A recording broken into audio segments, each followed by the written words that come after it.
ஜெபம் செய்வோம்.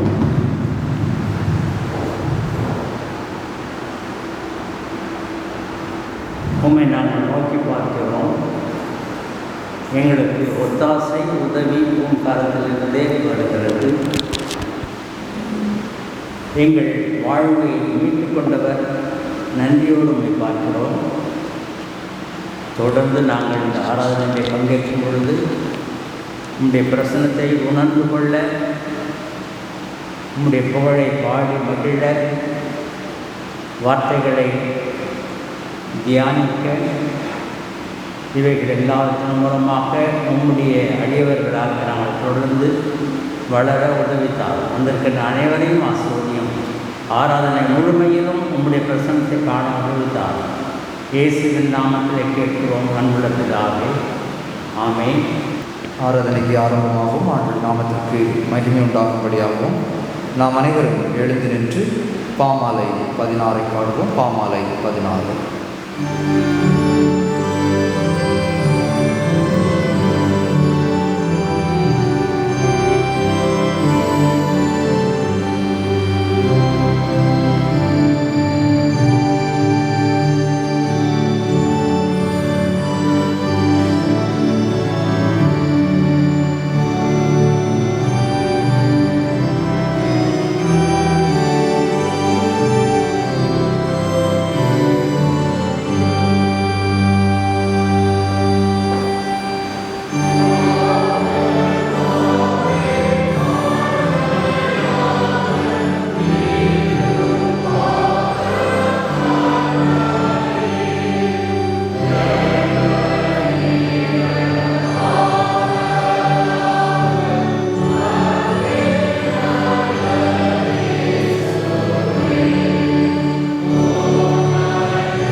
நாம் நின்றவாறே இரண்டாம் ஆராதனை முறையை பின்பற்றுவோம்.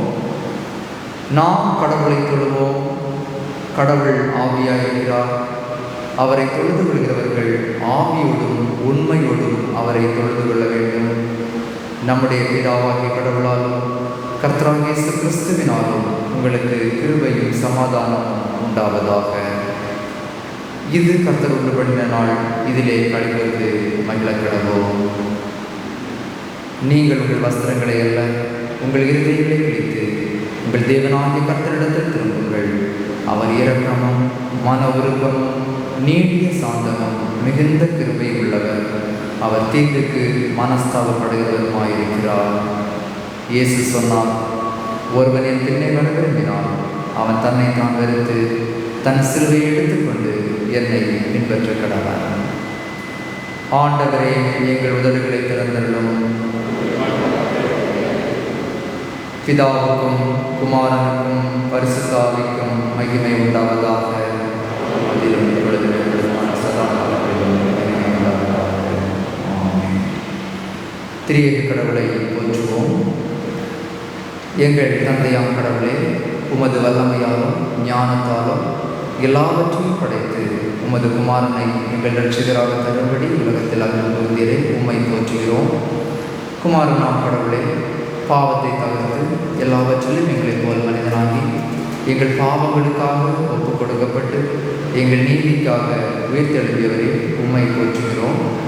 பரிசுத்தாவினராகிய கடவுளே, எல்லா உண்மைக்குள்ளும் எங்களை வழிநடத்தி கடவுளின் அன்பை எங்கள் நெஞ்சில் பொழிகிறவரே, உம்மை போற்றுகிறோம். பிதா, குமாரன், பரிசுத்தாவியாகிய கடவுளே, உமக்கே எக்காலமும் எல்லா புகழும் மகிமையும் உண்டாவதாக.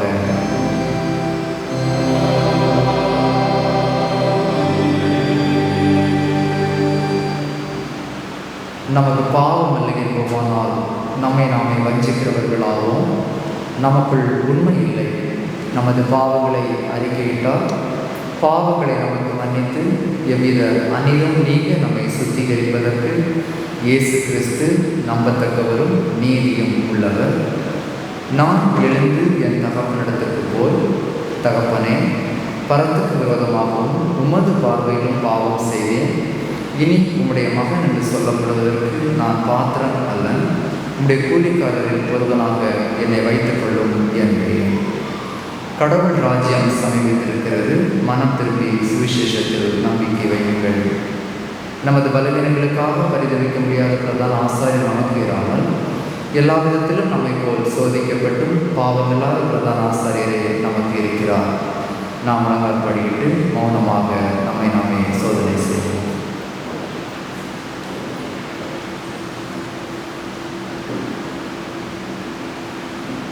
சர்வ வல்லமுள்ள கடவுளிடத்தில் நாம் நமது பாவங்களை மனத்தாழ்மையால் அறிக்கை செய்வோம்.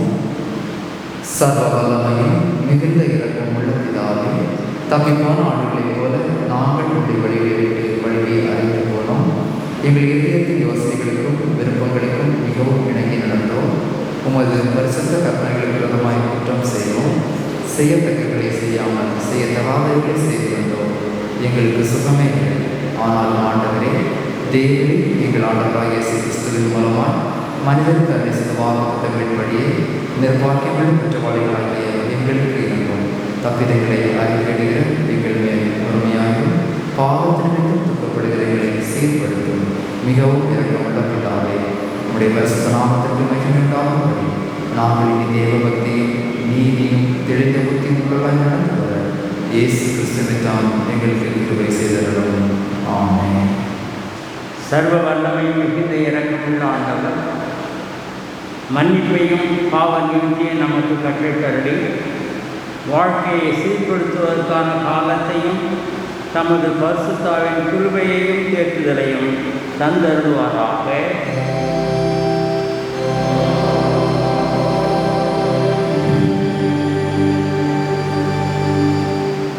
ஆண்டவரை துதியுங்கள். நாளுக்குரிய வேத பகுதி வாசிக்கிறேன். இன்று நாளுக்குரிய வேத பாடகம் சுவிசேஷ பாடகமாக இருப்பதினால் எல்லோரும் எழுந்து நிற்கும்படியாக கேட்டுக்கொள்கிறேன். மார்க் 7ஆம் அதிகாரம் 24ஆம் வசனம் முதல் 30ஆம் வசனம் முடிய.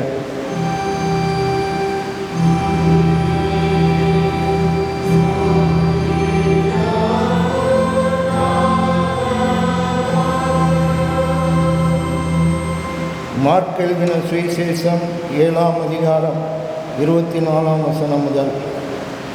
பின்பு இயேசு எழுந்து அவ்விடம் விட்டு புறப்பட்டு தீரு சீதோன் பட்டணங்களின் எல்லைகளின் போய் ஒரு வீட்டுக்குள் பிரவேசித்து ஒருவரும் அதை அறியாதிருக்க விரும்பியும் அவர் மறைவாய் இருக்கக்கூடாமல் போயிற்று. அசுத்த ஆவி பிடித்திருந்த ஒரு சிறு பெண்ணின் தாயாகிய ஒரு ஸ்திரீ அவரை குறித்து கேள்விப்பட்டு வந்து அவர் பாதத்தில் விழுந்தாள். அந்த ஸ்திரீ சியோனிக்கியா தேசத்தாளாகிய கிரேக்க ஸ்திரியாக இருந்தாள். அவள் தன் மகளை பிடித்திருந்த பிசாசை துரத்திவிட வேண்டும் என்று அவரை வேண்டிக் கொண்டாள். இயேசு அவளை நோக்கி, முந்தி பிள்ளைகள் திருப்தி அடையட்டும். பிள்ளைகளின் அப்பத்தை எடுத்து நாய்க்குட்டிகளுக்கு போடுகிறது நல்லதல்ல என்றார். அதற்கு அவள், மெய்தான் ஆண்டவரே, ஆகிலும் மேஜையின் கீழிருக்கும் நாய்க்குட்டிகள் பிள்ளைகள் சிந்துகிற துணிக்கைகளை தின்னுமே என்றாள். அப்பொழுது அவர், நீ சொன்ன அந்த வார்த்தை நிமித்தம் போகலாம், பிசாசு உன் மகளை விட்டு நீங்கி போயிற்று என்றார். அவள் தன் வீட்டுக்கு வந்தபொழுது பிசாசு போய்விட்டதையும் தன் மகள் கட்டிலில் படுத்திருக்கிறதையும் கண்டாள் என்பதே.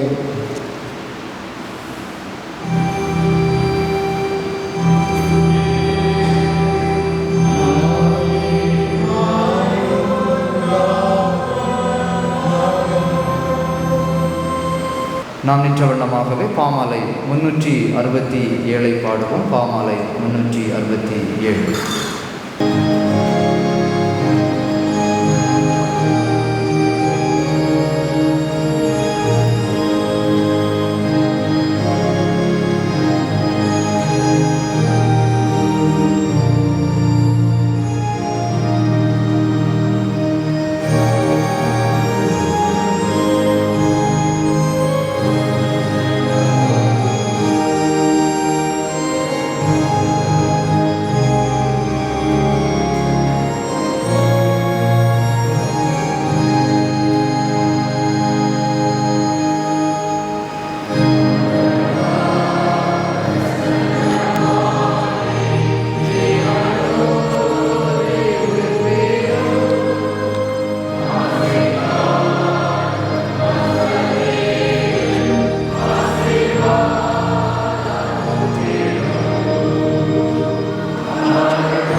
ஜெபம் செய்வோம்.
பரிசுத்த ஆவியானவரே, உம்முடைய வார்த்தைகளை தியானிக்க எங்களுக்கு உள்ளத்தின் அமைதியை, தெளிவை தாரும். உம்மை ஏற்றுக்கொண்டு எங்கள் வாழ்க்கையை அர்ப்பணிக்க உதவி தாரும். நீ தொடர்ந்து பேசும். இயேசுவின் நாமத்திலே கேட்கிறோம் அன்புள்ள பிதாவே, ஆமீன்.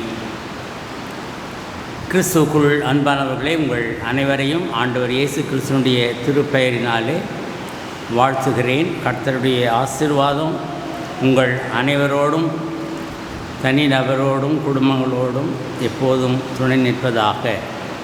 குறிப்பாக இந்த லெந்து காலங்களிலே அவரை நினைப்பதற்கு, தியானிப்பதற்கு தரப்படுகின்ற இந்த தருணங்களிலே எப்போதும் அவருடைய வார்த்தைகளை தியானிக்கவும் அவரோடு பேசவும் கடவுள் நமக்கு வாய்ப்பை தந்திருக்கிறார். ஜெபம் என்பது அந்த வகையிலே லெந்து காலத்திலே ஒரு சிறப்பான ஒரு பகுதி. ஜெபம், தர்மம், உபவாசம், இந்த மூன்றும் மத்தேயு 6ஆம் அதிகாரத்தை நாம் பார்க்கும்பொழுது இந்த மூன்றை குறித்து மிக தெளிவாக சொல்லுகிறதை நாம் பார்க்கலாம். எப்படி இந்த ஜெபம் இருக்க வேண்டும், எப்படி தர்மங்கள் செயல்படுதல் எப்படி இருக்க வேண்டும், உபவாசித்தல் என்பது எந்த நோக்கத்தோடு எப்படி செயல்பட வேண்டும் என்பது குறித்து சொல்கிறார். ஒரு குடும்பத்திலே மாலை நேர ஜெபம். குழந்தையிடத்தில் சொன்னார்கள், நீ ஜெபம் பண்ணு. அந்த குழந்தை ரொம்ப சந்தோஷமாக ஜெபம் பண்ணிச்சு. கடவுளே, எங்கள் அப்பாவை ஆசீர்வதியும், எங்களுடைய அம்மாவை ஆசீர்வதியும், எங்களுடைய அண்ணனை ஆசீர்வதியும், என்னை ஆசீர்வதியும், எங்களுக்கு இன்னும் கடன் தராமல் இருக்காரு, அவரிடத்தில் நீங்கள் கொஞ்சம் பட்சமாக பேசும், ஆமீன் அப்படின்னு சொல்லலாம். ஜெபம் பண்ணிச்சு. பல நேரங்களிலே நம்முடைய ஜெபங்கள் தன்னலம் சார்ந்ததாகவே இருக்கிறது. இது வேணும், இது வேணும், இது வேணும், இது வேணும், இது வேணும் என்று சொல்லி வேண்டுதல் லிஸ்ட்டு போட்டு கொடுக்குற மாதிரி தான் இருந்ததை தவிர, நான் உங்களுக்காக இதை செய்வேன் என்று சொல்லக்கூடியதோ, ஏற்றுக்கொள்ளுவேன் என்று சொல்லக்கூடியதோ, பிறருக்கு இதை செய்ய வேண்டும் என்று சொல்லுவதோ மிக குறைவாக இருக்கிறது. இல்லை என்று சொல்லவில்லை, ஆனால் குறைவாக இருக்கிறது. ஜெபம், பிரார்த்தனை, வேண்டுதல் என்று பல வார்த்தைகளாலே நாம் சொல்லுகின்றோம். லாட்டினில் ஒரு மியூசிக் அவர் கம்போஸ் பண்ணுறவர் ஜான் செபஸ்டியன் பேக் என்கிறவர். அவர் அந்த பியானோ வாசிக்கிறதுக்கு முன்னால் ஒரு குறிப்பிட்ட கீ வாசிப்பார். அது அதனுடைய அர்த்தம் ஜீசஸ் ஹெல்ப் என்கின்ற அந்த சொல்லை திரும்ப சொல்லுகின்ற ஒன்றாக இருக்கும். Jesus help. கடவுளுடைய உதவி இல்லாமல் எந்த ஒன்றையும் செய்ய முடியாது. ஒருவேளை கிராமங்களில் நான் இருக்கிறவங்களுக்கு தெரியும், விவசாயம் தொடங்கினாங்கன்னா ஜெபம் பண்ணுங்கன்னு சொல்லுவாங்க. கடைக்கால் போடணும் அப்படின்னு சொன்னால் ஜெபம் பண்ணுன்னு சொல்லுவாங்க. வீட்டில் திருமணத்துக்கான காரியங்கள் துவங்கிறது என்றால் ஜெபிக்க சொல்லுவார்கள். எந்த ஒன்றையும் ஜெபம் இல்லாமல் துவங்கக்கூடாது என்கின்ற, அல்லது ஜெபம்தான் அந்த காரியத்தை வாய்க்க செய்யும் என்கின்ற நம்பிக்கை நம்முடைய கிறிஸ்தவ சபைகளிலே இருக்கிறதை நாம் பார்க்கலாம். ஜெபத்திலே 4 கூறுகள் இருக்கின்றன என்று சொல்லலாம். ஆக்ட்ஸ் என்கின்ற அந்த பதத்தை நினைவு கொள்ளலாம். ஒன்று, ஏ ஃபார் அடோரேஷன், கடவுளை போற்றுதல், போற்றிசை, புகழ்தல், துதி. இரண்டாவது சி ஃபார் கன்ஃபெஷன், பாவத்தை அறிக்கை செய்தல், கடவுளை துதித்தல். ஒருவேளை நம்ம ஆராதனை முறையை பார்த்தீங்கன்னா தெரியும், கடவுளை துதித்தல் பகுதி வரும், பாட்டு, அந்த வசனங்கள்லாம் சொல்லிவிட்டு அதற்கடுத்தது பாவ மன்னிப்பு வரும். மன்னிப்பு கேட்டல், பாவத்தை அறிக்கை செய்தல், கன்ஃபெஷன். தேங்க்ஸ் கிவிங், கடவுளுக்கு நன்றி கூறுதல். இவைகளெல்லாம் நீர் செய்தீர் என்று சொல்லி நன்றி கூறுகின்ற ஒரு பகுதி. உயிர் தந்தீர், உடல் தந்தீர், உணவு தந்தீர், பாதுகாவல் தந்தீர், உம்மை ஏற்றுக்கொள்ளக்கூடிய வாய்ப்பை தந்தீர் என்று சொல்லி கடவுள் செய்த அநேக உலக பிரகாரமான ஆவிக்குரிய அத்தனை காரியங்களையும் நினைத்து நன்றி செலுத்துகின்ற ஒரு நேரம். அதற்கு அடுத்தது வேண்டுதல், இறை வேண்டுதல், supplication. A for adoration, C for confession, T for thanksgiving and S for supplication. அவரிடத்தில் வேண்டுதல் சொல்லுதல். அதோடு கூட இன்டர்செஷன். அந்த வேண்டுதல்லையே இரண்டு, ஒன்று எனக்காக வேண்டுதல், என் குடும்பத்திற்காக, நாட்டுக்காக, மற்றவர்களுக்காக வேண்டுதல், இன்டர்சீடிங். இதைத்தான் யோவான் 17ஆம் அதிகாரத்தில் நாம் பார்க்கின்றோம். உலகத்தில் உள்ள எல்லா மக்களுக்காகவும் இயேசு கிறிஸ்து ஜெபிக்கின்ற அந்த ஜெபம். எனவே இந்த ஜெபம் என்பது தனக்கு மட்டுமல்ல, மற்றவர்களுக்காகவும் பரிந்து பேசுகின்ற ஒரு ஜெபம். இவைகள் இருக்க வேண்டும். ஆனால் நம்முடைய ஜெபங்களிலே இந்த வேண்டுதல், அதுவும் எனக்காக வேண்டுதல் செய்கின்ற பகுதிகள் அதிகமாக இருக்கிறதை நாம் பார்க்கலாம். இயேசு கிறிஸ்து கற்பித்த லார்ட்ஸ் ப்ரேயர், அதில் நாம் அவர்களை கவனித்து பார்த்தோம் என்றால், பரமண்டங்களில் இருக்கிற எங்கள் பிதாவே அவர் சொல்கிறோம். இந்த 3 பகுதி சொல்லும்போது கடவுளை துதிக்கின்ற ஒன்றாகத்தான் இருக்கும். உம்முடைய நாமம் பரிசுத்தப்படுவதாக, உமது ராஜ்யம் வருவதாக, அல்லது உம்முடைய சித்தம் பரமண்டலத்தில் செய்யப்படுவது போல பூமியிலையும் செய்யப்படுவதாக. எபிரேயத்தில் ஒரு கருத்தை சொல்லி அதை மீண்டுமாக இன்னொரு வார்த்தையினாலே அதை சொல்லுவார்கள். பேரலிசம் என்று சொல்லுவார்கள், ஹீப்ரூ பேரலிசம். அந்த வகையிலே உமது அரசு வருவதாக என்று சொல்லும் பொழுது அதனுடைய அர்த்தம் என்ன? உம்முடைய சித்தம் பரலோகத்தில் செய்யப்படுவது போல இங்கேயும் செய்யப்படுவதாக. இது கடவுளை துதிக்கின்ற ஒரு பகுதி. அதே போல் கடைசியிலே ராஜ்யமும் வல்லமையும் மகிமையும் என்றென்னைக்கும் உம்முடையவைகளே. ஆக கடவுளை துதிப்பது தான் ஜெபத்திலே முக்கியமான இடத்தை பெறுகிறது. நமக்காக வேண்டுதல் என்று சொல்லும் பொழுது உடல் சார்ந்த வேண்டுதல் ஒன்று மட்டும்தான், அன்றன்று உள்ள உணவை எங்களுக்கு தாரும். Give us today our daily bread. அதில் கூட சேர்த்து வைக்கிறதா சொல்ல, இந்த நாளுக்குரியதே எங்களுக்கு தாரும் என்று சொல்லுகின்ற ஒரு ஜெபம். மன்னிக்கின்ற ஜெபம். நாங்கள் பிறரை மன்னிப்பது போல எங்கள் குற்றங்களை மன்னியும். வேறுகளை சொல்ல வேண்டும் என்றால், உடல் சார்ந்த தேவை, ஆன்மீகம் சார்ந்த தேவை மன்னிப்பு இல்லாமல் அவரிடத்தில் நெருங்க முடியாது என்பதை உணர்ந்து செய்கின்ற. சோதனைக்கு உட்பட பண்ணாதிரும், பேரலிசம். அதை வேறு வார்த்தை சொன்னோம்னா தீமை நின்றங்களை ரட்சியும். அதிலே அகப்படாமலும் இருக்கவும், அகப்பட்டாலும் விடுவிக்கவும் உம்மால் முடியும் என்று பாவத்திலிருந்து விடுவிக்க வேண்டும் என்கின்ற காரியம். ஆக தன்னலம் என்று சொல்லும் பொழுது உடல் சார்ந்ததும் ஆவிக்குரிய சார்ந்ததும் மட்டும்தான் இதில் இருக்குது. This is a model prayer.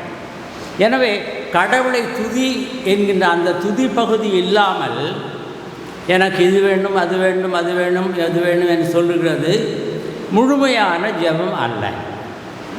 அவசர நேரத்தில் ஹேவ் மர்சி ஹெல்ப் அஸ் என்கின்ற அந்த கதறல் உண்டு. இவைகளை நாம் பார்த்து புரிந்து கொள்ளவும் அழைக்கப்படுகின்றோம். எத்தனை முறை ஜெபிப்பது நமக்கு இன்றைக்கு பொருள். இறைவேண்டலில் நிலைத்திருத்தல். நிலைத்திருத்தல் என்றால் என்ன?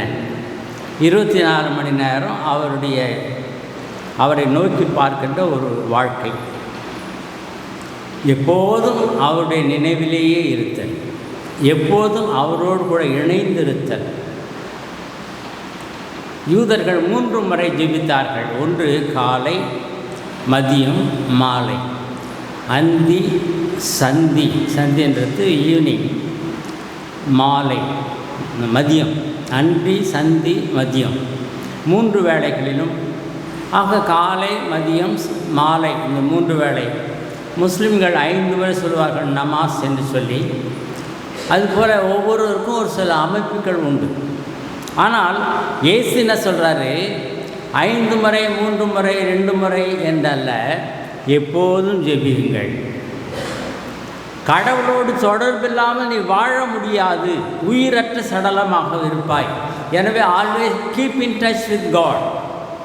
ஜெபத்திலே எப்போதும் தரித்திருங்கள், உறுதியாய் தரித்திருங்கள், நம்பிக்கையிலே குறைவுபடாமல் தரித்திருங்கள் என்கின்ற அந்த பகுதி. இந்த நாளிலே நாம் இந்த ஜெபத்தை குறித்து நாம் சிந்திப்போம். ஒன்று, எந்த வேளையிலும் நம்முடைய ஜெபத்தை கேட்கின்ற இறைவன். எந்த வேளையிலும் நம்முடைய ஜெபத்தை கேட்கின்ற இறைவன். இரண்டாவது, உலகத்துள்ள யாருடைய ஜெபத்தையும் கேட்கின்ற இறைவன். மூன்றாவது, கேட்டவை கேட்க மறந்தவை இவைகளை மட்டுமல்ல, அவைகளோடு கூட்டி கொடுக்கின்ற, அதிகமாக தருகின்ற கடவுள் என்ற 3 கருத்துக்களின் அடிப்படையில் நாம் சிந்திக்கலாம். எந்த வேளையிலும் கடவுளத்திலே ஜெபிப்பது. Even at the last the end fag end. Hezekiah அவருடைய வாழ்க்கையை பற்றி நாம் பார்க்கிறோம். இது 3 இடங்களிலே வருகிறது. 2 ராஜாக்கள் 20ஆம் அதிகாரம், 2 நாளாகமம் 32ஆம் அதிகாரம் 24லிருந்து வருகின்ற பகுதி, ஏசாயா 38ஆம் அதிகாரம் அதில் வருகின்ற அந்த பகுதி. இந்த 3லும் ஏசாயாவை பற்றி சொல்லும் பொழுது இவர் அந்த காலத்து தீர்க்கதரிசி, 8ஆம் நூற்றாண்டுன்னு சொல்லணும். 715 அந்த ஆண்டுகள் என்று சொன்னால் அது 8ஆம் நூற்றாண்டு சார்ந்தது. அதற்கு அடுத்தது அவரோட ரிவர்ஸில் வரணும், 685 வரைக்கும் அவங்க இருந்தாங்க என்று அவரை பற்றி, இந்த அரசரை பற்றி சொல்வது. யூதாவின் அரசர் அவருடைய ஆட்சி காலத்திலே எப்படி இருந்தது? ஒரு குறிப்பிட்ட காலத்திலே அவர் சுகவீனப்பட்டார். சுகவீனப்பட்ட அந்த நேரத்தை ஒருவேளை அவர் அங்கே செல்லுகிறார். ஏசாயா அவருக்கு சொல்லுகின்றார், உங்களுடைய நேரம் முடிந்து விட்டது, உங்களுடைய வீட்டு காரியங்களை ஒழுங்கு செய்யுங்கள் என்று சொல்லுகின்ற அந்த பகுதியை நாம் பார்க்கின்றோம். அமைதியாக போனவருக்கு சாவு நோட்டீஸ் கொடுத்த மாதிரி இருக்குது. உமது வீட்டு காரியத்தை ஒழுங்குபடுத்தும், நீர் பிழைக்க மாட்டீர், மரித்து போவீர் என்று கர்த்தர் சொல்லுகிறார். அப்போ அவனுக்கு அவனுடைய நிலையை நாம் பார்க்கின்றோம். அவன் எவ்வளவாக வருந்துகிறான். மனிதரை பார்க்க முடியாத அளவிற்கு சுவற்றின் பக்கமாக திரும்பி கொண்டு அழுது கொண்டிருக்கிறான். நம்பிக்கையே இல்லை என்கின்ற நிலையிலே கதறிக்கொண்டு இருக்கிறான். கடவுளை நோக்கி பார்க்கவில்லை, தீர்க்கதரிசியை நோக்கி பார்க்கவில்லை, சுவற்றை நோக்கி பார்த்து அழுகிறான். அழுது அவன் சொல்லுகிறான், கர்த்தாவே, நான் உமக்கு முன்பாக உண்மையும் மகா உத்தமமாய் நடந்து உமது பார்வைக்கு நலமானதை செய்தேன் என்பதை நினைத்தருளும் என்று விண்ணப்பம் பண்ணி எசேக்கியா மிகவும் அழுதான். A prayer with cry, pleading for his life. இத்தகைய நிலை ஏதோ சாக போகிற, மரணம் வருகின்ற நேரத்திலே கூட ஜெபிக்கிறான். ஹாஸ்பிட்டலில் சில நேரத்துக்கு ரொம்ப சீரியஸாக போனால் எடுக்க மாட்டாங்கன்றான், அல்லது இவ்வளோ பணம் கட்டி தான் எடுப்பான்னு சொல்லுவோம். அவசர நேரத்தில் அவர்களுக்கு உதவி செய்ய வேண்டும் என்பதை காட்டிலும் பாக்கெட்டில் பணம் இருக்கான்றதை பார்ப்பதிலே தான் நம்முடைய நாடும் அல்லது மற்றவர்களும் இருக்கிறது என்பதை நாம் புரிந்து கொள்ளலாம். ஆனால் இங்கே இந்த சூழ்நிலையிலே அவன் ஜெபிக்கும் பொழுது ஏன்னா கடவுள் என்ன சொல்கிறாரு, ஏசாயா இடத்துல சொல்லி, நீ போய் என்னுடைய ஊழியக்காரனுக்கு போய் சொல்,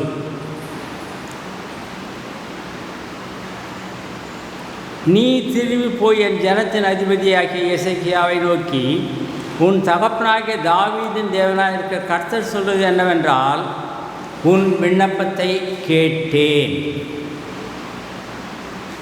உன் கண்ணீரை கண்டேன்.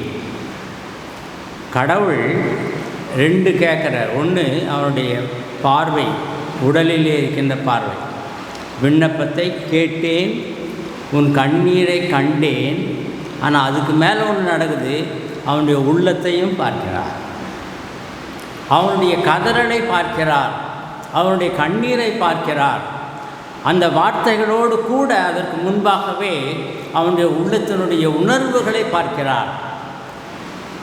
ஜெபம் பண்ணாருங்களை நம்ம என்ன நினைக்கிறோம், என்னென்ன வார்த்தைகள் சொல்லுகிறோமோ அப்படி தான் கேட்டுட்டு பதில் தருவார்னு நினைக்கிறோம். உள்ளத்தையும் பார்க்கிறவர் கடவுள். It is not about the words alone or your pastors It goes beyond. You will see your heart, your feeling, your inner feeling. கேட்டேன், கண்டேன், இதோ நான் உன்னை குணமாக்குவேன். ஆக கடவுள் நம்முடைய வேண்டுதலை எல்லாம் முழுமையாக கவனிக்கிறவர். கண்ணீரோடு வருகிறான், கவலையோடு வருகிறான். எதிர்காலம் எப்படி ஆகிறது என்கின்ற நிலையிலே, பயத்திலே இருக்கின்ற சூழ்நிலையிலே கூட கடவுள் நம்முடைய வேண்டுதலை கேட்கிறார். நோ ஹோப், ஆனால் கடவுளிடத்திலே வர முடியும். கள்வன் மறிக்கின்ற நேரம், அவனுக்கு அந்த நேரத்தில் அவனுக்கு விடுதலை வாய்ப்பு இல்லை. ஆனாலும் கேட்கிறான், நீர் பரலோகத்தில் வரும்பொழுது அடியேனை நினைத்தருளும். இயேசு சொல்லுகிறார், இன்றைக்கே என்னோடு கூட பரதேசில் இருப்பாய். எந்த நேரம் என்பது அல்ல, இன்னொரு 10 வருஷத்துக்கு அது வரைக்கும் பார்த்துக்கலான்றது இல்லை. கடைசி நேரத்தில் வந்தாலும் ஏற்றுக்கொள்ளக்கூடிய கடவுள். எந்த சூழ்நிலையிலும், எந்த வேளையிலும். எக்ஸாம் நேரத்தில் தான் பாஸ் பண்ணணும் அப்படின்றதுக்காக சிலர் விழுந்து விழுந்து படிப்போம், ஜெபம் பண்ணும். ஒருவேளை அவைகளையும் கேட்கிறார் கடவுள். நம்முடைய ஜெபத்தை கேட்கிறவர். Never too late, always is willing to listen to our prayers. இரண்டாவதாக, உலகத்தில் உள்ள யாருடைய ஜெபத்தையும் கேட்க விரும்புகிறார். நற்செய்தி நூல் நாம் பார்க்கும் பொழுது அங்கே சொல்லப்படுகின்ற அந்த நிகழ்ச்சி 24ஆம் அதிகாரத்தில், பின்பு அவர் எழுந்து அவ்விடம் விட்டு புறப்பட்டு தீரு சீதோன் பட்டணங்களின் எல்லையாய் போய் ஒரு வீட்டுக்குள் பிரவேசித்தார். தீரு சீதோன் என்பது கலிலேயா கடல் இருக்கிற அந்த பகுதியிலிருந்து இந்த பக்கம், அதாவது கிழக்கு பக்கம். உங்களோட மேப் ஐடியா இருந்துச்சுன்னா உங்களுக்கு யூஸ் பாருங்கள். கலிலேயா கடல்லேருந்து கிழக்கு பக்கம். மேற்கு பக்கம் என்ன இருக்குது? கானாவூர், நாசரேத்து, கலிலேயா, அந்த பக்கம். இந்த கிழக்கு பக்கம் யாருடைய நாடு? யூதர்கள் அல்லாதவர்கள் வாழ்கின்ற நாடு. இயேசு கிறிஸ்து அங்கே போகிறார். அவருடைய ஊழியமெல்லாம் ஒருவேளை நம்ம அதுக்கு பிறகு சொல்லும்போது, இல்லை என்னுடைய ஊழியமெல்லாம் இஸ்ரேல் மக்களுக்கு தான் சொன்னாலும், ஒரு வீட்டிலே சென்று அவர் தங்கியிருக்கிறார். மற்றவர்கள் காணக்கூடாது என்கின்ற நிலையிலே இருக்கிறார். ஒருவேளை அந்த அவ்விதமாக இட் வாஸ் எ சீக்ரெட் என்கின்ற நிலையிலே அங்கே நான் பார்க்கின்றோம். ஒரு வீட்டிற்குள் பிரவேசித்து ஒருவரும் அதை அறியாதிருக்க விரும்பினார். அவர் மறைவாய் இருக்கக்கூடாமல் போயிற்று. ஆக யூதர்கள் அல்லாதவர் பகுதி தனித்திருக்க விரும்பின நேரத்திலே நடந்த நிகழ்ச்சி. உலகத்திலே தள்ளப்பட்டவர்கள் யார்? யூதர்கள் அல்லாதவர்கள் எல்லோரும் எரிநரகத்துக்கு உரியவர்கள். அவர்கள் மீட்புக்கு தகுதியற்றவர்கள் அல்ல. யாருக்கு இந்த நற்செய்தி என்றால் எல்லோருக்கும் இல்லை, அவங்க நினச்சது. ஆனால் இயேசுவில் அது எல்லோருக்கும். அவர்களுடைய நம்பிக்கை என்ன? சகோதரனுக்கு. சகோதரன் சொன்னால் யூதர்கள் மட்டும்தான். ஆனால் இங்கே இருக்கின்ற இடம் தீரு சீதோன். அந்த பெண்ணை பற்றி சொல்லும் பொழுது சீரோ பெனிக்கியா தேசத்தால் ஆகிய கிரேக்க ஸ்திரியாக இருந்தாள். ஆக அவள் ஆசீர்வாதத்துக்கு நன்மைக்கு பாத்திரர் அல்ல என்கின்ற நிலை. ஒரு யூதர் அல்லாதவருக்காக மேசியாவாக வரவில்லை இயேசு என்கின்ற எண்ணம். ஆனால் இயேசு கிறிஸ்து அங்கே சொல்கிறதெல்லாம் பார்த்தோம்னா அதுதான் திரும்ப திரும்ப சொல்கிறார். நாய்களுக்கு நாங்கள் போட முடியுமா? நாய்கள்னு யார்? அந்த காலத்தில் யூதர்கள் அல்லாதவர்களை நாய்கள்னு சொன்னாங்க. நாய்களுக்கு இந்த அப்பத்தை போடக்கூடாதே. அப்போ அவங்க சொல்கிறாங்க, நாய்க்கு போடலாம் கூட பரவாயில்ல, அந்த டேபிள்லேருந்து கீழே விழுத அதை நாயை குட்டிங்க, உங்கள் வீட்டில் இருக்கிற நாய் குட்டிங்க, அது சாப்பிடும் இல்லையா, அவ்விதமாகவும் கொடுக்கலாமே என்று சொல்லி வேண்டுதல் செய்கிறார். ஒருவேளை நமக்கு பார்ப்பதற்கு என்ன தோன்றும்? ஜீசஸ் வாஸ் நாட் வில்லிங் என்பது போல தோன்றும். சீஷங்களுக்கு விருப்பமா? அவங்க சொல்கிறாங்க, அந்த அம்மா தொந்தரவு பண்ணுறாங்க, அவங்கள அனுப்பிடுங்க என்று சொல்லுகிறார்கள். அவ்விதமாக அவர்களும் விரும்பவில்லை, இயேசு பேசும் பொழுது அவர் விரும்புவதாகவும் தெரியவில்லை. ஆனால் அதற்கு பிறகு நடப்பது என்ன? அவருடைய விசுவாசத்தை பார்க்கிறார். இந்த நிகழ்ச்சி மத்தேயுவிலும் இருக்கிறது. மத்தேயு 15ஆம் அதிகாரத்தில் அங்கே நான் பார்க்கும் பொழுது 15:23 அவருடைய விசுவாசத்தை பார்த்து நீ விசுவாசித்தாய் என்கின்ற உண்மையை அங்கு சொல்கிறார். ஆக அந்த பெண் நம்பினாள். Not because she was a Jew. யாரும் அவரிடத்தில் பார்க்கலாம். ஏசாயாவை பார்க்கும் பொழுது பூமியின் கடைமுனை உள்ள மட்டும் அவரை நோக்கி பார்க்கிறவர்கள் ரட்சிப்படைவார்கள். கொர்நேலி போன்றவர்கள் ரட்சிப்படைந்தார்கள். ஞானஸ்நானம் வாங்காத கள்ளன் கூட ரட்சிக்கப்பட்டான். கெட்ட குமாரன் யார்? பன்றிகளுக்கு தரப்பட்ட உணவை சாப்பிட்டவன்.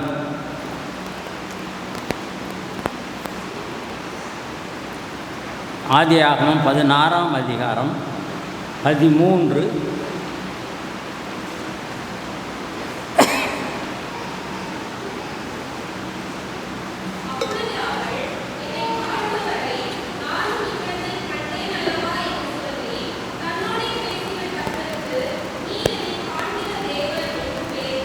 யார் இந்த ஆபிரகாமினுடைய மனைவி?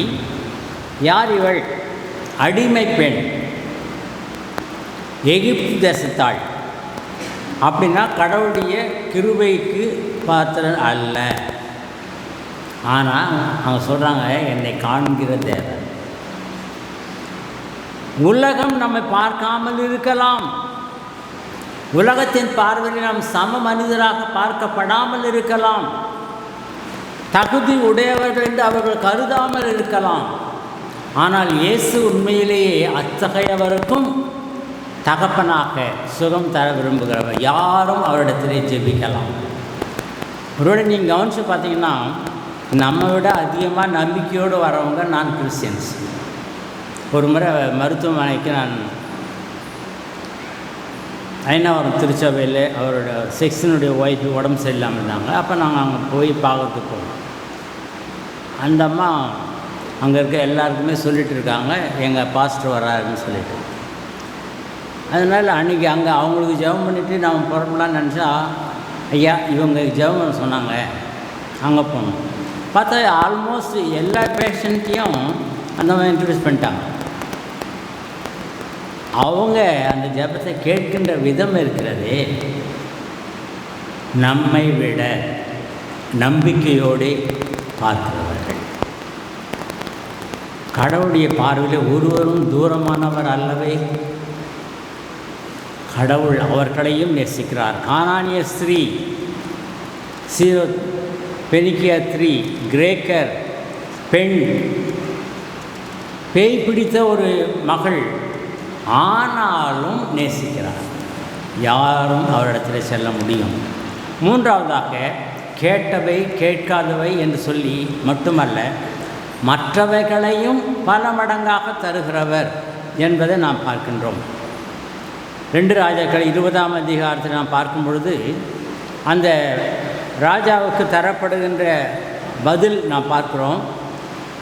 சுகவீனமாக இருக்கிறாரு, சுகம் பெற்றார் என்று சொல்லவில்லை, அது முடிச்சிடல.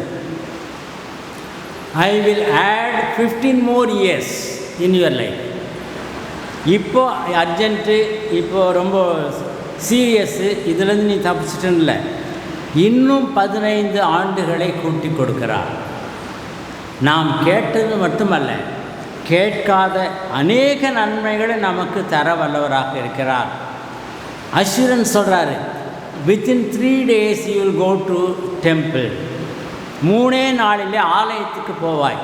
சுகவீனமாக இருந்தால் போக முடியாது. ஆனால் நீ இன்னும் 3 நாளிலே ஆலயத்துக்கு போய் நன்றி செலுத்துவாய்.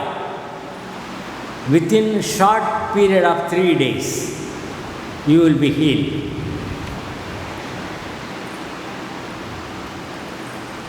அதோடு கூட உனக்கு சமாதானம் வரும், உன்னுடைய நாட்டிற்கு சமாதானம் வரும். 20:19 நாம் பார்க்கின்றோம். அதே போல் தீரு சீதோன் அந்த பகுதியில் இருக்க அந்த அம்மாவை பார்க்கும்போது விசுவாசம் பாராட்டப்படுகிறது. எனவே நாம் கேட்பது மட்டுமல்ல, கேட்காத அநேக நன்மைகளும் தர வல்லவர். ஒருவர் நாம் கேட்டகுமாரன் என்று சொல்லுகிறோமே, அந்த நிகழ்ச்சியிலே என்ன நடைபெறுகிறது? பன்றிகளுக்குரிய உணவை தான் சாப்பிட்டான் அப்படின்னு என்ன அர்த்தம்னா, பன்றி யூதர்கள் சாப்பிட மாட்டார்கள், யூதர்கள் அல்லாதவர்கள் சாப்பிடுவார்கள். விரி குழம்பு என்று அந்த தீட்டு என்று சொல்லுகின்ற அந்த எண்ணத்தில் இவன் பன்றிகளை மேய்த்தான், பன்றிகளின் உணவை ஏற்றுக்கொண்டான். அவன் உண்மையே யூதர்கள் அல்லாத நிலைக்கு தள்ளப்பட்டான். அவனை கூட அந்த தகப்பன் ஓடி சென்று கட்டிப்பிடித்து முத்தம் கொடுத்து அவனுக்கு என்னென்ன செய்கிறான்னு பார்த்தீங்கன்னா, புதிய உடை தருகிறார், மோதிரம் தருகிறார், காலுக்கு செருப்பு தருகிறார், விருந்து ஆயத்தப்படுத்துகிறார். வந்தவனை சேகரித்த கஷ்டம், ஆனால் அவர் என்ன செய்கிறாரு? மோதிரம், அதிகாரம் உனக்கு உண்டு, காலிலே செருப்பு, you are no more slave. உடை ஏற்றுக்கொள்ளப்பட்டார் என்பதற்கான அடையாளம். இவைகளோடு கூட நாங்கள் மகிழ்ச்சி கொண்டாடுகிறோம் என்று சொல்லுகின்ற விதத்திலே விருந்து ஆகியவைகளை நாம் பார்க்கின்றோம். எனவே கடவுள் நமக்கு தருகின்ற ஆசீர்வாதம் எண்ணற்றவைகள், கேட்கவையும் கேட்க மறந்தவைகளையும் தருகின்றார். அநீதியான ஸ்திரீ பற்றிய ஒரு ஓமை திருமறையில் நமக்கு இருக்கிறது. அந்த ஓமையில் என்ன சொல்கிறதோ அது எதிர்மறை ஓமை. நாம் திருமறையில் சில காரியங்களை புரிஞ்சும்போது எதிராக, அதற்கு எதிராக சொல்லுவார். யார் இவர்? நீதிபதி. ஆனால் பெயருக்கு தான் நீதிபதி, அநீதியான நீதிபதி. அநீதியாக இருக்கிறவங்க போய் நீதிபதினு சொல்லலாமா? லஞ்சம் வாங்கிட்டு செஞ்சாங்கன்னா அதுக்கு பேர் நீதியா? தங்களுக்கு ஆட்சிக்கு வருகிறவர்களுக்காக ஒரு சட்டம் என்று சொல்லி விளக்கம் தருகிறார்களே, அது நீதியா? அத்தகைய ஒருவன் அங்கே இருந்தான். அவனிடத்தில் ஒரு பெண் தன்னுடைய தேவையை சொல்லுகிறார். அந்த சூழ்நிலையிலே நியாயத்தின்படியும் செய்யலை, அப்பீல் வந்துட்ட பிறகும் செய்யலை. அவங்களுடைய தொந்தரவு அதிகம் இருக்குதுன்றதுனால அங்கே ஜட்ஜ்மெண்ட் கொடுக்குறார். அநீதியான நீதிபதியே அப்படி செய்வார் என்றால் நியாயமே செய்கின்ற கடவுள் செய்யாதிருப்பாரா என்பது தான் அதனுடைய பொருள். எனவே அவரிடத்தில் யாரும் செல்ல முடியும், அவர் நீதி மட்டும்தான் செய்வார், விடுதலைத்தான் தருவார். எனவே அவரிடத்தில் ஜெபிக்கும் பொழுது நிச்சயமாக நாம் பலன் பெறுகிறோம். ஜெபம் இல்லாத வீடு கூரை இல்லாத வீடு. குடும்ப ஜெபம் தற்காலங்களிலே எப்படி இருக்கிறது? தனி ஜெபம் எப்படி இருக்கிறது? நாம் தனி குழுக்களாக ஜெபிக்கின்ற ஜெபங்கள் எந்த அளவிற்கு இருக்கிறது? ஒருவேளை இந்த ஜெபத்திலே நாம் தரித்திருக்க நாம் தவறினோம் என்றால் கடவுளோடு உள்ள உறவிலே அறுபட்டு இருக்கிறோம் என்று. அவரோடு இணையும் பொழுது தேவைக்கு அதிகமாகவும் தகுதியற்ற நிலையிலேயும் நமக்கு நிறைவாய் தருகிற கடவுள் உண்டு. ஜெபம் செய்வோம். பரிசுத்தமுள்ள எங்கள் தகப்பனே, நன்றியோடு துதிக்கிறோம், உங்களுடைய கருத்தில் எங்களை ஒப்படைக்கின்றோம். எங்களுடைய குறைவுகள், எங்களுடைய தேவைகள் எல்லாவற்றையும் நீ அறிந்திருக்கிறீர். உம்முடைய அன்பு பெரிது என்பதை உணர்கிறோம். நீ தொடர்ந்து எங்களுக்கு தேவைகள் எல்லாம் சந்தித்து வழிநடத்தும். இயேசுவின் நாமத்திலே கேட்கிறோம் அன்புள்ள பிதாவே, ஆமென்.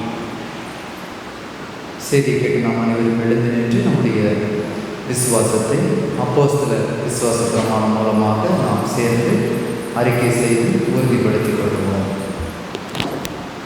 வானத்தையும் பூமியையும் படைத்த சர்வ வல்லமையுள்ள பிதாவாகிய தேவனை விசுவாசிக்கிறேன். அவருடைய ஒரே குமாரனாகிய நம்முடைய நாதர் இயேசு கிறிஸ்துவை விசுவாசிக்கிறேன். அவர் பரிசுத்த ஆவியினாலே கண்ணிடத்தில் பிறந்தார். பொதுவிழாத்து காலத்தில் பாடுபட்டு சிலுவையில் அறைந்து மரித்து அடக்கம் பண்ணப்பட்டு பாதாளத்தில் இறங்கினார். 3ஆம் நாள் மரித்தெழுந்திருந்தார். பரமண்டலத்துக்கு ஏறி சர்வ வல்லமையுள்ள பிதாவாகிய தேவனுடைய வலது பாசத்தில் வீற்றிருக்கிறார். அவ்விடத்திலிருந்து உயிருள்ளோரையும் மரித்தோரையும் நியாயம் தீர்க்க வருவார். பரிசுத்த ஆவியை விசுவாசிக்கிறேன். பொதுவாக இருக்கிற பரிசுத்த சபையும் பரிசுத்தவானுடைய ஐக்கியமும் பாவ மன்னிப்பும் சரீரம் வீழ்த்தலும் நித்திய ஜீவனும் உண்டென்று விசுவாசிக்கிறேன். ஆமென். சபையார் அமரவும் அறிவிப்புகள். இந்த லெந்து காலத்தின் வெள்ளிக்கிழமை ஆராதனைகள் மாலை ஆராதனைகள் நடைபெறும். இந்த வாரத்திலும் வெள்ளி மாலை ஆராதனை நடைபெறும். நம்முடைய பேராய அளவிலே கன்வென்ஷன், பேராய லெந்து கால கன்வென்ஷன் நடைபெறும். அது 12, 13, 14 வெள்ளி, சனி, ஞாயிறு ஆகிய நாட்களிலே செயின்ட் மத்தியாஸ் ஆலய வளாகத்திலே நடைபெறும். அதற்கு போக விரும்புகிறவர்கள் உங்களுடைய பெயர்களை பொறுப்பாளர்கள், செயலர் போன்றவர்களிடத்திலே சொல்லியிருந்தால் அது வாகனம் போன்றவைகள் ஒழுங்கு செய்வதற்கு அது உதவியாக இருக்கும். எனவே அவர்கள் முன்பாக நீங்கள் சொல்லி அதில் பங்கேற்கவும் நீங்களாக செல்வதற்கும் வாய்ப்பு நீங்கள் பங்கேற்க கேட்டுக்கொள்கிறேன். மாலை 6:30 மணி திங்கள், வெள்ளி, சனி, ஞாயிறு ஆகிய நாட்கள். நம்முடைய திருச்சபையின் சேகரக்குழு தேர்தல் பற்றிய வாக்காளர் பட்டியல் நீங்கள் பார்க்கலாம். வாக்காளர் பட்டியல் போடப்பட்டிருக்கிறது. அந்த வாக்காளர் பட்டியலில் உங்களுடைய பெயர்கள் இருந்தால்தான் நீங்கள் போட்டியிடவோ, முன்மொழியவோ, வழிமொழியவோ, வாக்களிக்கவோ நமக்கு உரிமை உண்டு என்பதை நீங்கள் மனதில் கொள்ள கேட்டுக்கொள்கிறேன். இன்று காலையிலிருந்து வேட்பு மனு தரப்படும். அந்த வேட்பு மனுவை பூர்த்தி செய்து புதன்கிழமை மாலை 6 மணிக்குள் 10/3/2021 மாலை 6 மணிக்குள் அவைகளை நீங்கள் சமர்ப்பிக்க வேண்டும். ஆயிரத்திலே வேட்பு மனுவும் அவைகளை சமர்ப்பிக்கின்ற அந்த பணியும் நீங்கள் செய்யலாம். எனவே 7ஆம் தேதியிலிருந்து 10ஆம் தேதி வரை வேட்பு செய்கின்ற நேரம். வேட்பு மனு தாக்கல் செய்ய 11ஆம் தேதி யார் யார் தகுதியான வேட்பு மனு இருக்கிறதோ அந்த பெயர்கள் அறிவிப்பு பலகையிலே போடப்படும். Eligible contestants. 13ஆம் தேதி வேட்பு மனு வாபஸ் பெற வேண்டும் என்றால் அதை நீங்கள் சனிக்கிழமை மாலை 6 மணிக்குள் நீங்கள் அதை ஆயிரத்திலே கடிதம் கொடுத்து திரும்ப பெறலாம். 14ஆம் தேதி காலை 6 மணிக்கு இறுதி வேட்பாளர் பட்டியல் அறிவிப்பு நம்முடைய ஆலய வளாகத்திலே புறப்படும். எனவே அவைகளை மனதிலே கொண்டு நீங்கள் செயல்பட உங்களை கேட்டுக்கொள்கிறேன். இவைகளிலே நாம் பங்கேற்பது மிக அவசியம். அதே நேரத்திலே நம்முடைய திருச்சபை வளர்ச்சி, அன்பு, ஐக்கிய, தாட்சி இவைகள் இல்லாதபடி நீங்கள் அதிலே பங்கேற்க உங்களை அன்போடு கேட்டுக்கொள்கிறேன். ஃபைனல் ஓட்டர்ஸ் லிஸ்ட் திருத்தி அமைக்கப்பட்ட கடைசி வாக்காளர் பட்டியல் போடப்பட்டிருக்கிறது. அவைகளை மனதில் கொள்ள நீங்கள் ஜெபிக்கவும் கேட்டுக்கொள்கிறோம். ஜெபம் செய்வோம். பரிசுத்தமுள்ள எங்கள் தகப்பனே, இந்த 2 காலங்களை எங்களுக்கு விசேஷமாக நீ தந்திருக்கிறீர். ஜெபிக்க, கேட்க, உம் சமூகத்தை அர்ப்பணிக்க இந்த காலங்களில் நடைபெறுகின்ற அனைத்து நிகழ்ச்சிகளிலும் இது பிரசன்னமாயிடும். இந்த வாரத்திலே சேகரக்குழு தேர்தல் தொடர்பாக நடைபெறுகிற நிகழ்வுகளிலும் நீ பிரசன்னமாயிடும். திருத்தி அமைக்கப்பட்ட கடைசி வாக்காளர் பட்டியல், வேட்பு மனு தாக்கல் என்ற இத்தகைய நிகழ்வுகளிலே பங்கேற்கும் பொழுது ஜெபத்தோடு நாங்கள் பங்கேற்க எங்களுக்கு உதவி தான். வந்திருக்கின்ற அத்தனை பேரையும் நீர் ஆசிரியம் பங்கேற்க விரும்புகின்றவர்கள் ஒவ்வொருவரும் கூட நீர் விசேஷமாக சந்தியும் ஆசிரியம். இயேசுவின் நாமத்திலே கேட்கிறோம் அன்புள்ள பிதாவே. ஆமென். நாம் அனைவரும் எழுந்து நிற்போம். கீர்த்தனை 208, தேவைப்பட்டால் கீர்த்தனை 210 பாடுவோம். காணிக்கை பெற்றுக்கொள்ளப்படும். கீர்த்தனை 208.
ஜெபம் செய்வோம்.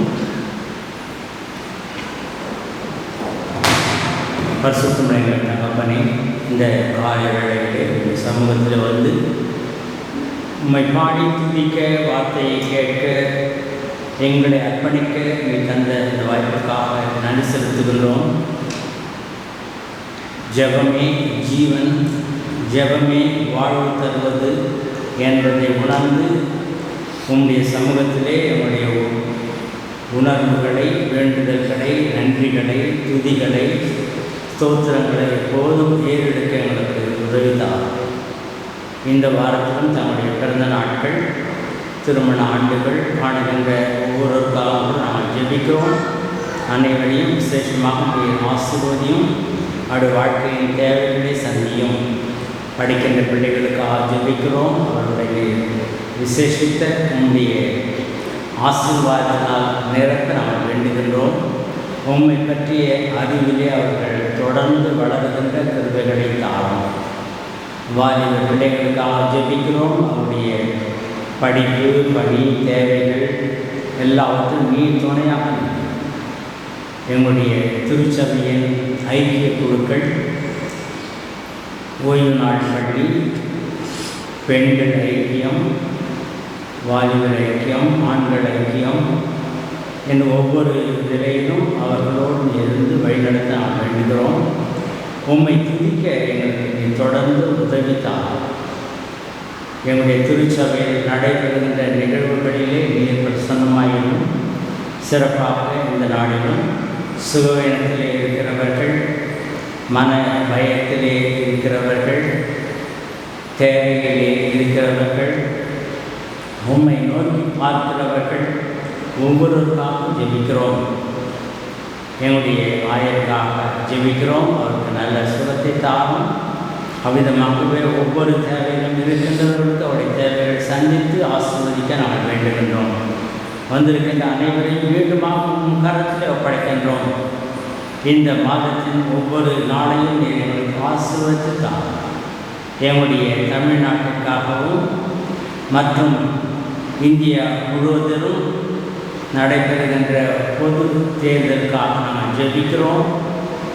கேரளா, புதுச்சேரி, பெங்கால், அஸ்ஸாம், தமிழ்நாடு போன்ற ஒவ்வொரு பகுதியிலும் நடைபெறுகின்ற அந்த தேர்வுகளிலே எலெக்ஷன்ஸ் மூலமாக தேர்ந்தெடுக்கப்படுகின்ற நபர்களுக்காகவும் நல்ல சுமூகமான அமைதியான ஒரு ஆட்சி எங்களுக்கு நீ தர வேண்டும் என்று ஜெபிக்கிறோம். ஏழைகள், எளியவர்கள், துக்கத்திலே இருக்கிறவர்கள், வளர்ச்சி குறைந்தவர்கள், அத்தகையவர்களை குறித்த கரிசனை கொண்ட நபர்களை நீ கொண்டு வர வேண்டும் என்று ஜெபிக்கிறோம். இவைகள் எல்லாவற்றின் மூலமாக உன்னுடைய ஆட்சியை நீ நிறுவ வேண்டும் என்று ஜெபிக்கிறோம். வந்திருக்கின்ற அனைவரையும் மீண்டுமாக உன் கருத்தில் படைக்கின்றோம். ஆசீர்வதியம் இயேசுவின் நாமத்தில் கேட்கிறோம் அன்புள்ள பிதாவே, ஆமென்.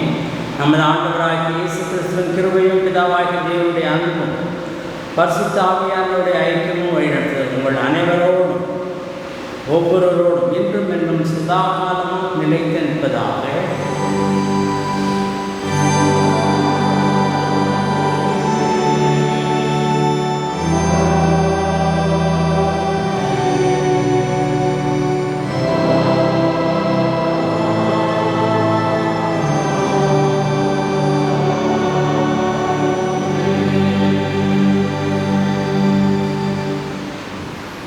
நிறைவு பாடலாக நாம் அனைவரும் எழுந்திருச்சு பாமாலை 372 பாடலாம். பாமாலை 372.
கர்த்தர் உங்களோடு இருப்பாராக. தேவ சமாதானத்தோடு சென்று வர கடவோம். நாமத்தினாலே ஆமென். God bless you all.